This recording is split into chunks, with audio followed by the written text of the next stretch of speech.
Hello, everyone. It's Jocelyn, Executive Director here at Great Marriages. Welcome to our second online event for the month of May during COVID-19. Today's presentation is entitled Communication You Don't Understand. So you are in for a treat. I hope that you learn how to be better communicators through this presentation. If this is the first time you're engaging with Great Marriages, our mission here is to prepare and strengthen relationships, enrich marriages, and keep families together. So I'm so glad that you decided to join us, and I hope that you come away with some great tools to help you communicate better. When you received your email, there are some handouts included. So if you can pull them up while you're watching, or you can print them out, that would be wonderful because Andy is going to reference those handouts as he goes through the presentation. So I will see you after the talk, and happy learning. Hey, I want to welcome everyone to this teaching on communication. I'm honored that Great Marriages had asked me to do this. Great Marriages is really a gem that we have here in Sheboygan County. Their mission is really to provide educational material for marriages, for families, for people that are dating, people that are maybe struggling. It's a great resource. So I would encourage you, if you want to enhance your marriage, is contact Great Marriages down in downtown Sheboygan at 612 Center Avenue.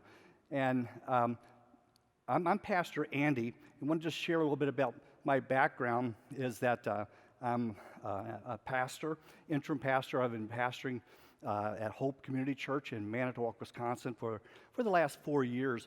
And I've just now launched a new ministry called Pastor to Pastor, which is a ministry that really, it's like a life coach to pastors. And one of the things that started me researching this area of ministry was it was really my heart for pastors and their marriage. And I found that a number of years ago, I was so passionate about ministry that I actually began to neglect my marriage, and my church had become my mistress, and it really affected my relationship. And I could talk a good game, and when I was counseling people, I sounded like a real authority, real expert on marital issues, and the reason was that I was having these issues. And one of the things I had to learn was really how to communicate, understand how to talk with my wife and how to talk with those who I was counseling with so they weren't making the same mistakes that I was making. So that's what really got me involved in here. And for over 5 years at my office, I was the regional director for a ministry called Freedom Life Skills. And my office was located in the Great Marriages building. So I was able to observe what they were doing and also being a part of what they were doing. Jocelyn has asked me many times to be a part of their date nights that they have. And this is one of the topics of the date night is communication. You don't understand. And I've done several other topics as well. And I've also had the privilege to work with her in going to different companies and doing this lunch and learn.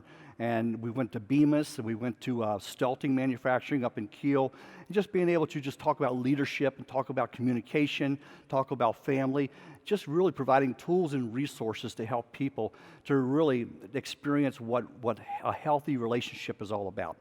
So getting into the topic here tonight is communication. You don't understand. How many times have we had our spouse or maybe even our kids say to us, you just don't understand. Dad, you just don't get it. You don't understand. Or maybe you have a boss at work and you're trying to communicate to your boss and you go, you just don't understand. And it gets so frustrating. But you know, what I've learned is that communication is vital for healthy relationships. See, a conflict does not resolve itself in silence because the conflict will simply go underground. And it's just under the surface of behavior, and what happens is it will begin to fester, it'll become a continual source of irritation, there may be a time of trigger to where, why did I do that? Why did I say that? You see, the key to conflict resolution and the foundation for healthy relationships is learning how to communicate. And I'm going to identify in this study is to identify our communication channel.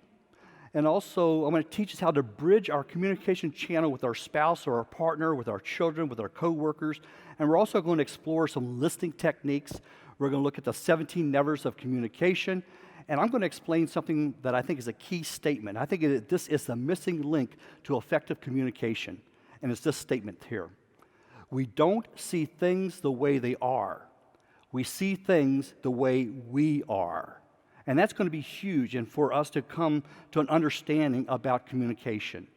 Because we have life experiences, we have been wired differently, maybe we come from different backgrounds, and all of these things factor into how we communicate with our spouse. So let me ask this question. Why is it so difficult to communicate? Why is communication difficult? I mean, we do it all the time, right? We're always talking with people, whether we're doing it verbally or whether we're doing it with our body language. We're always communicating, but why is it so difficult? Let me suggest this. When two people talk, there are 6 possible messages that gets through. Let me say that again. When 2 people talk, there are 6 possible messages that can get through. Number 1, what you mean to say. Number 2, what you actually say. Number 3, what the other person hears. Number 4, what the other person thinks they hear. Number 5, what the other person says about what you said. And number 6, what you think the other person said about what you said. You can see why communication can be difficult at times, because there are so many different things that can be processed through hearing that. We can hear the exact same information, we can see the exact same information, and we can draw a different conclusion, all based upon how we are wired. And I'm going to elaborate on that in just a moment. But you see, how the listener hears depends upon if the listener is audio, if they're visual, or if they're kinesthetic.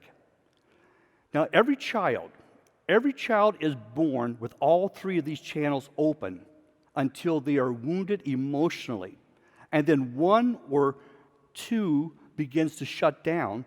And you know that the dominant channel of communication and the dominant channel of how they will learn becomes evident around the ages of 2.5 years of age. The channels that are shut down become the channel where their pain is. And we carry that into our adulthood. And see, we don't even realize it. But let me give you an example. See, when these channels are shut down, for example, in audio, how do you shut that channel down? Sometimes when a child is small, we'll say to that child, you should be seen and not heard. Or in the area of our visual, don't look at me like that. Or the kinesthetic says, don't touch that, or I'll give you something to cry about. Don't get angry at me. What happens is you prevent that child from exploring. And you also prevent that child from expressing an emotion, because what you're saying is that you're not allowed to have an emotion. And so if a child is wounded in those areas of learning, that channel of learning, it shuts down. And then that's why that they can't communicate accurately. And what happens is, if you get a husband and wife that are wounded in different areas and a different channel is shut down, it's like 2 people getting together speaking 2 different languages that neither one can understand. And this leads to a lot of conflict. And you go, you just don't understand me. You see, did you ever meet someone and you felt like, when the first time you ever met them, you felt like, man, I've known this person all my life. We really engaged, we connected, we were able to have conversation, and it's just like, wow, this person's not a stranger. I really connected with this person. And the reason being is because you have connected or linked in the exact same communication channel. And when that happens, you feel like, wow, I know this person. I can really communicate. I can talk to this person. But conversely, have you ever met someone that they will talk to you and you see their lips moving and you're going, what did they just say? What? I knew a person when I was pastoring several years ago, and she would come to me, and I would smile, and she would begin to have a conversation with me, and then she would walk away, and I go, what did she just say? I don't have a clue. And this happens a lot of times in relationships because we were in 2 different channels. Now, as a teacher, I've learned that I have to communicate in all 3 of these channels. Now, if you're audio and you're listening to me and you're really getting this, And if you're watching it by video or online, you're also connecting because there's something visual. But here's the problem. If you're kinesthetic, you're probably going nuts because kinesthetics has to touch people, and because of the pandemic, we can't touch anyone. And so you're probably having a hard time adjusting because you can't function unless you touch because you're very relational. And so this has really been hard for you. Now, we emailed some things out with this particular study that there should be some handouts. So for you kinesthetic people, grab hold of those handouts, and won't you be the keeper of those? You just hold onto those, and when I make reference to those, you can be the one that hands them out to everybody else that's watching in your home. This will give you a place of belonging, because this is how you communicate. You have to be relational. Now, how do you know when a channel is open? Like I said, when I met this person, I talk, I feel like, man, I've known this person all my life. You ever talk to someone where their eyes get wide open, and it looks like, man, this guy's really passionate about that? That's because I've connected in a channel that allows me to express myself. And that's one of the ways you tell, is how the eyes are. Are the eyes wide open? And they seem to be bright. On the other hand, if you look at someone and their eyes seem to be glazing over, like some of you right now, or maybe your eyes are going closed, it's because I'm not connecting in your channel. And maybe you find this in your relationship with your spouse or coworker, that you're just glazing over. But you know, there's good news. This can be fixed. Let me ask you a question. Have you ever sat in a meeting where the facilitator, and most facilitators are generally audio external, an audio external person, or people that talk out loud to themselves. You know, they'll walk through the office and they're having a conversation with themselves. You know, looking around, do they have a Bluetooth attached to them or what's going on? But they're having a conversation.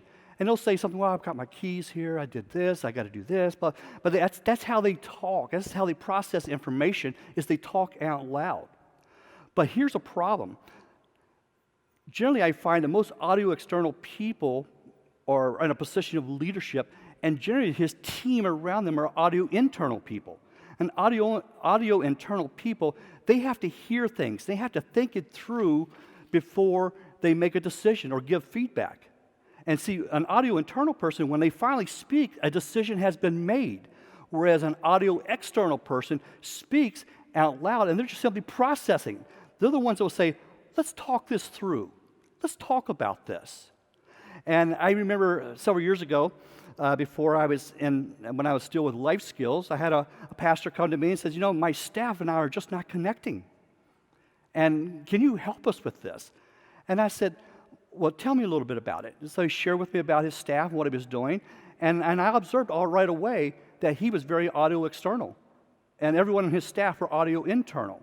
And so I suggested, if you want to get them to engage and give you information, I suggest letting them know 2 or 3 days before the meeting what you want to discuss and what your expectations are of them, and communicating that message to your team.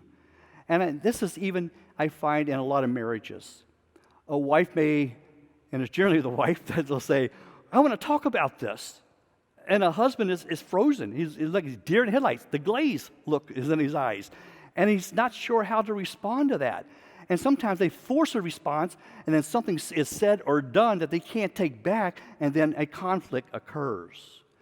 And I think we just need to realize that this is how they have been wired, or maybe this is an area where they have been wounded, and they just need to get a little help in processing this. See, what I've learned is that communication has to match each other's protocol, otherwise you're not going to link up.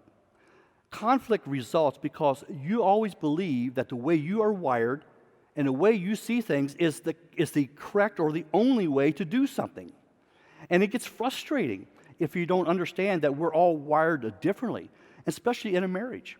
And this is why in the dating area is so important. It's a time of observation. It's a time of building each other up emotionally. And a lot of times marriages get into trouble because a lot of times they will enter into a physical relationship, a sexual relationship, way too premature. And what happens is if it happens before they are married, and then the husband will shut down and not be able to communicate because he's already got what he's wired to get, which is to be sexual. And women are wired to be more emotional. And sounds like a real generality. There are always exceptions to that as well. But scientifically, women are 90% emotional, 10% sexual beings. Men are 90% sexual and 10% emotional. And so when they link that together in a proper biblical way of courtship, dating, marriage, then the relationship grows.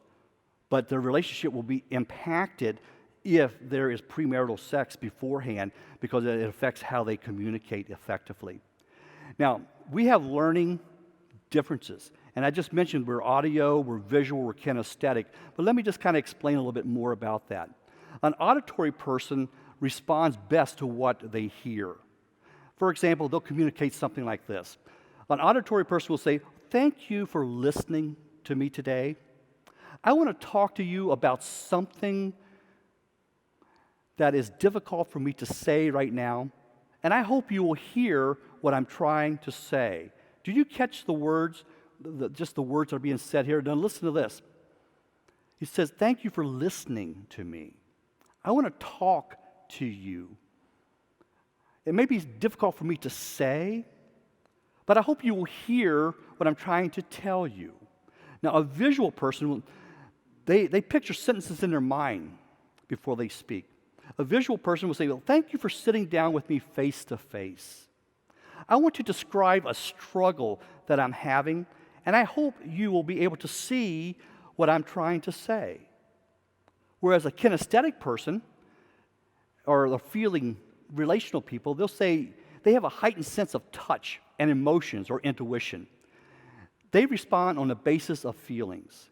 They'll say, their conversation will go like this: "Thank you for taking the time to sit down and talk with me. I really struggle with communicating with others, especially when it's about something I'm having a problem with.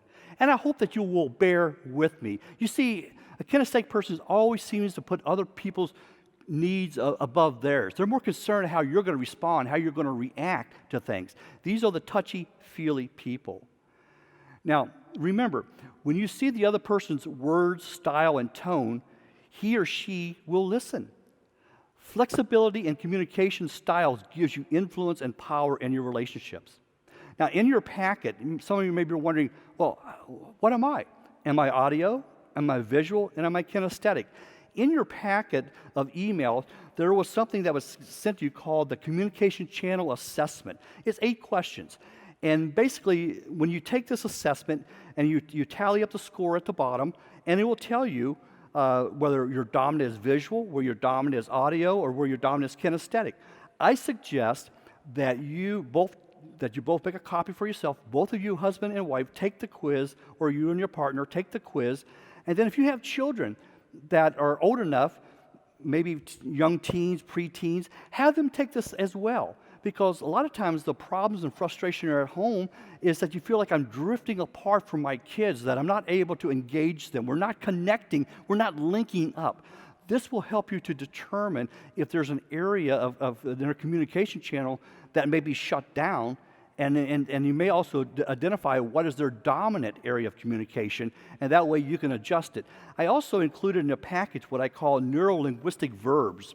Now, most of us men, if you're like me, I don't like to shop. Shopping is a kind of a bad word for me. I'm a type of guy, if I go into Walmart or any store, I go in, I don't even need a bag to carry down because I know why I'm going into that store. I'm going in to get this particular item, and I'm out of there. Now, my wife will say to me, "I need to go to Walmart and pick up a couple items." She'll come back with 3 or 4 bags of stuff. You know, we're just totally different. But because I love my wife, and she asked me, would I go shopping with her one day? We went to the mall up in Appleton, and as we went, and after about less than 5 minutes, I'm bored to death already. I'm ready to go home. But we had driven almost an hour and a half, so I figured, might as well humor her and just entertain her, and I need to find a way to enjoy this. So I decided what I was going to do is listen to people in the mall and try to identify whether they were audio, visual, or kinesthetic. I know I'm an exciting person to hang out with. I know my wife will tell you I'm a real life of the party. But I decided to do this. But one of the things that I've given you in your handouts is a bunch of verbs, because when you go for a job interview, for example, or if you go to see a counselor, for example, they will say something like this: tell me a little bit about yourself. Where are you from? Tell me about a fond vacation that you just had. And what they are trying to do is listen to the dominant verbs that you're using to describe things. And this here enables them to understand whether you're a dominant learning channel or dominant communication channel, whether it's audio, visual, or kinesthetic. This is why they do that.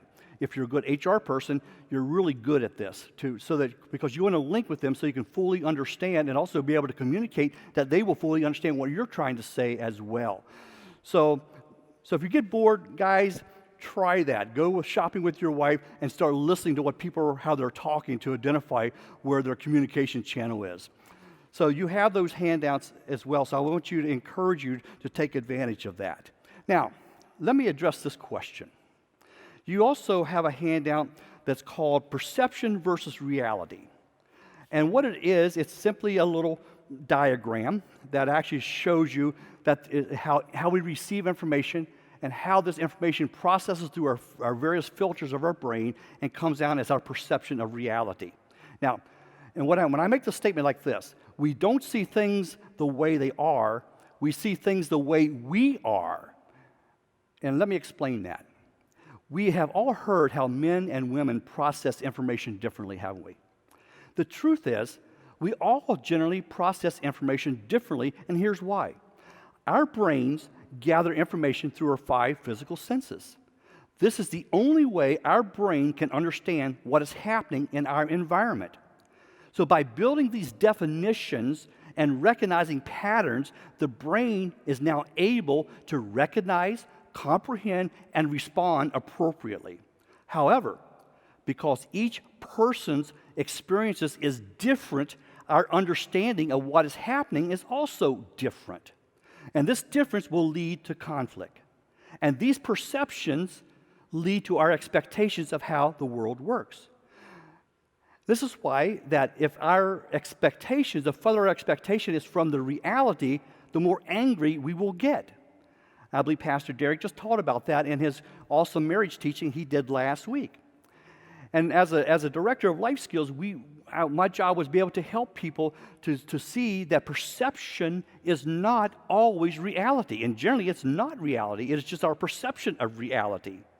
And what I've learned is that every one of us has 4 filters in our brain which enables us to process information. And the first one is the first filter of our brain. When you hear information coming from me, the first filter that this information goes through is this information of what did my parents teach? What did my family of origin, what did they teach? How did they respond? How did they show love? How did they resolve conflict? This is what I'm looking at. So all of this comes through my parents' filter. Now, if my parents were dysfunctional, I'm going to process how things in a very dysfunctional way. Now, if my spouse comes from a more functional, more traditional family, we're already setting ourselves up for conflict and how we're going to resolve issues. So that's the first filter. What did my parents say? What was the family of origin? Now, if I come from a family that was divorced, for example, I may have issues in relationships. I may have issues in communication. I may have issues in just resolving conflict at all, because my parents, the way they resolved issues was divorcing. And so I have to take that into account. The second filter that this comes through is trauma. Trauma or critical event. If you have experienced one or a cluster of these things before the age of puberty, your emotions will freeze. We call it arrested emotional development. If you've experienced rejection, incest, molestation, emotional or physical abuse, one or a cluster of those things, your emotions will freeze at that point of trauma. And your ability to give and receive love, your ability to resolve conflict will be that as a child. Statistically, 95% of marital conflict is the result of unresolved issues back to the ages of 8 and 9. So we as pastors, when we're performing weddings, we are actually marrying 8 and 9-year-olds emotionally. How does an 8 and 9-year-old resolve conflict? They'll throw a tantrum. They'll throw things. they'll do name calling, blame shifting, and maybe they'll pout and I'm taking my ball, I'm going to go home. This is how they resolve conflict. And a child is very selfish. A child is all about me. They are not able to process the big picture. And it may be cute when you see a child doing that, but when you see a husband or a wife doing that, there's an issue. And especially when you're beginning to get, for example, this is mine. This is my CDs. This is my books. This is my stuff. That's a 2-year-old that does that. It may be cute when a child does it, but it's not cute when we as adults do that in our relationship. Again, 95% of marital conflict is the result of unresolved issues dating back to the ages of 8 and 9. The third filter is religion or a learning process. Everything that I'm saying to you is processed through that religious filter. If you had a historical background in church, you're processing everything through that. You may be evangelical now, but everything goes through that historical process. Or maybe you had a life commandment put upon you. A life commandment, for example, is a gyro in which we live our lives. I remember my life commandment was, you're never going to amount to anything. I spent my whole life trying to prove that guy wrong, even at the point of almost losing my marriage. Because you see, when you are trying to prove someone that says you're not going to amount to anything wrong, you spend all your energies in life trying to disprove that. And this guy didn't have a clue, he even remember saying it. But yet it resonated when I was 10 years old in my being so much that I was driven. I am driven to succeed at everything that I do, even at the expense of relationship. And when I finally realized that, my wife once said to me, says, why is it you're so good at work but you're so bad at home? And I thought, what do you mean? I'm good at everything I do. But yet, I was disengaging from my marriage because I was letting a life commandment to dictate who I am and what I do. And when I realized that I was the problem and not my wife, that's when God began to fix things in my marriage. And now I have a great marriage, 39 years in July, and it just has been the best it has ever been. And God gets all the glory. And the last thing is social expectations, or filter of society. You know, my wife grew up in the Midwest. I grew up in the Atlantic states, or close to the southern Virginia, West Virginia states. And we process information different culturally. How we interact, how we resolve conflict is different. I remember before my wife and I were actually dating, I was probably 18, 19 years old. I just moved to Wisconsin, and I was bragging how, I really miss this pretty Southern belles. And my wife, not my wife at the time, and we weren't even dating, but Jean speaks up. She goes, well, if you want to marry a ding-a-ling, go back south. I realized that the girls in the Midwest had an opinion. That was hard for me to adjust to, but it's worked out well. We have a great relationship. But also in your package, you have a handout of a picture of an old woman and a young woman. And when you look at that picture, we both can look at the same thing, but yet draw different conclusions. And this is a lot like our relationships.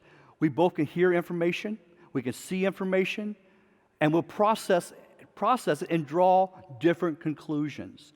I spoke at a marriage retreat back in February, and I had them pull out this worksheet of this picture. And I just asked them to look at that picture. And as they begin to look at that picture, I asked them, how many see an old woman? Hands go up. How many see the young woman? Hands go up. How many see both? Some did, but the majority saw one or the other. So the challenge was, for the ones that saw the other one, was to convince them that they were right, and vice versa. And it turned into a very interactive, interesting game to get them to see that. Because what I see determines my response. If I see an older woman, I may want to help her across the street, carry her groceries. If I see a younger woman, I may want to ask her out if I'm not married, or maybe flirtatious. That's going to it determines a different response based upon what I see. But yet, looking at the exact same information can draw two different conclusions. Now, let me talk to you about the 17 nevers of communication. You have a list in your packet as well, but I just want to go through these quickly. Number one, You should never raise your voice in your home. Proverbs 15:1 says, a harsh word stirs up anger. So never raise your voice in your home. Number 2, never publicly embarrass your mate or partner. I learned this one the hard way, right after we were married. Anyone that knows my wife knows that she has what I call the gift of harassment. She likes to harass people. She's a tease, and she's very playful. And I remember we used to do this to each other quite a bit as we were courting and dating. But then, after we got married, I continued on, and she got real quiet. I remember getting into the car, and I said, "Hon," what's going on?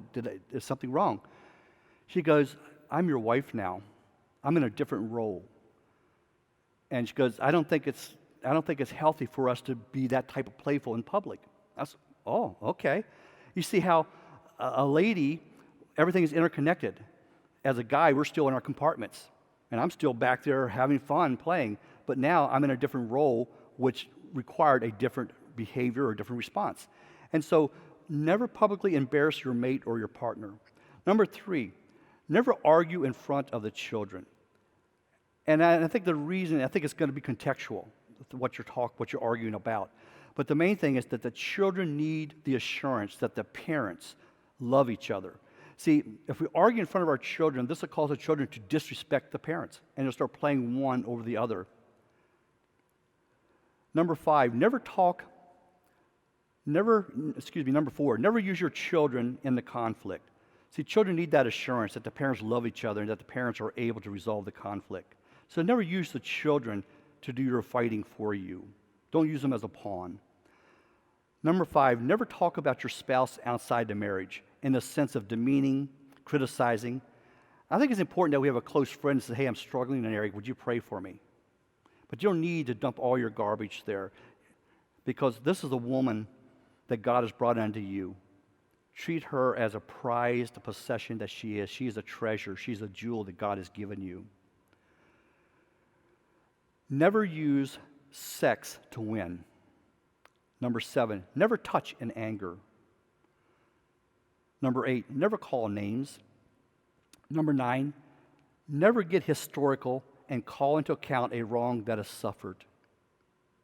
Never get historical and call into account a wrong suffered. Don't bring up everything that has ever happened in your relationship. Number 10, never stomp out. That's passive aggressive. Number 11, never freeze your mate out. That's a silent treatment.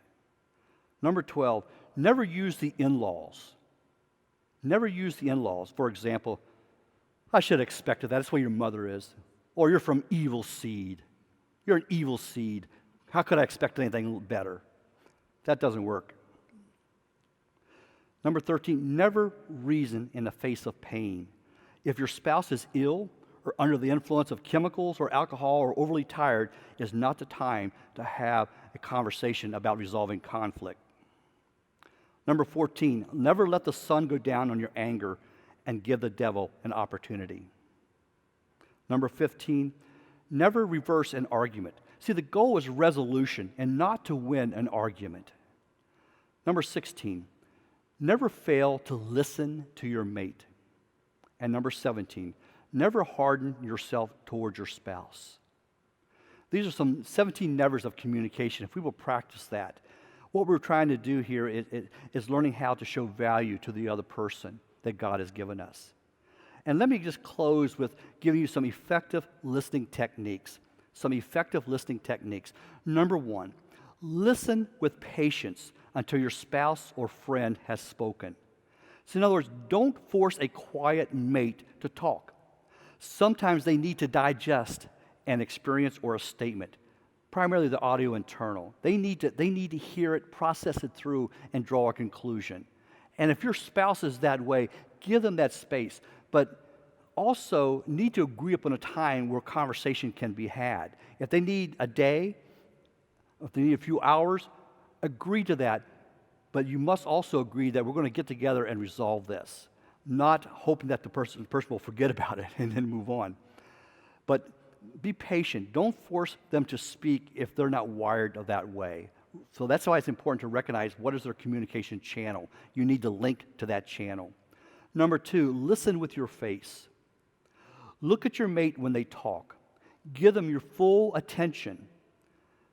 And I find so easy because guys, we come home, we turn on the news, we want to catch up on the sports and so forth. But I find it so important if my spouse is talking to me, I will shut the TV off and I'll go to where she's at. If she's in the kitchen or wherever she's at, and look her in the eye and have this conversation. That will serve great dividends down the road. But another thing, guys, I've learned this, is that when my wife would come home, she wanted to talk. It wasn't that she was looking for solutions to a problem she was having at work. She wanted a sounding board. She wanted someone that would give her some empathy, someone that would just listen to her and affirm her. But us guys are wired, we're fixers. If our wife comes home and presents a problem, we just want to offer solutions. But what that communicates is that you're saying this, you're not real smart. I'm the smart one here, so you come home and I fix all your problems. And that's not what they want, friends. They want to just have someone that is safe, someone that loves them for who they are, and someone that'll just listen and value them. That's important. That's a hard one for us guys. Listen with your face. Number 3, listen until your spouse has finished speaking. Don't interrupt and don't hem and haw while your spouse is speaking. Proverbs 18:13 says, "He who answers a matter before he hears it, it is folly and shame to him." So many times as guys, our wife is sharing with us that some things they're struggling with or and they're just simply looking for a vent. They just want to vent. And yet, we're wanting them to finish speaking so we can offer solutions, or sometimes we'll interrupt them because we want to get to the news that's on TV. Number 4, listen and then file away what you hear in a closet of privacy. Let me repeat that. Listen and then file away what you hear in a closet of privacy. What is said in times of marital conflicts should be said in privacy and kept there. It's not the time to pick up the phone and call your mom or your dad. It's a time to maybe get on your face before God and ask Him to intervene. Ask Him if I'm wrong to change my heart. If they're wrong, have God change that person. Don't try to manipulate a response out of them, but be teachable and pliable and allow God to make the changes and adjustments that He sees fit that will be healthy in your marriage. So listen and then file away what you hear in a closet of privacy. A lady is wired for security, and it's not just a financial security, it's knowing that they can count on you, that you're there. When all else seems to fail, when all else seems to be dropping, they know that they can count on you, that you'll be the biggest supporter, you're the biggest lover and cheerleader for that person. They want to know that. And then fifthly, listen without rude body language. Don't have smirks or facial grimaces or turned shoulders, aggressive stares. What? Are you sure? Are you serious? You don't want to do that, or crossed arms. Come on. You don't want to do that, because all of these are acts that will fuel conflict rather than diffuse it. And here's the note about listening. Listening is the greatest way to show value and respect to a person. That is why it's so important to listen to your spouse and have that communication, because when you do that, when you're listen with your face, you're saying to them that I value you. You are the most important person to me, and I want to hear what you have to say. And I want to laugh with you. I want to cry with you. Whatever it takes, I want to help you reach your full potential in Christ as you help me reach my full potential in Christ.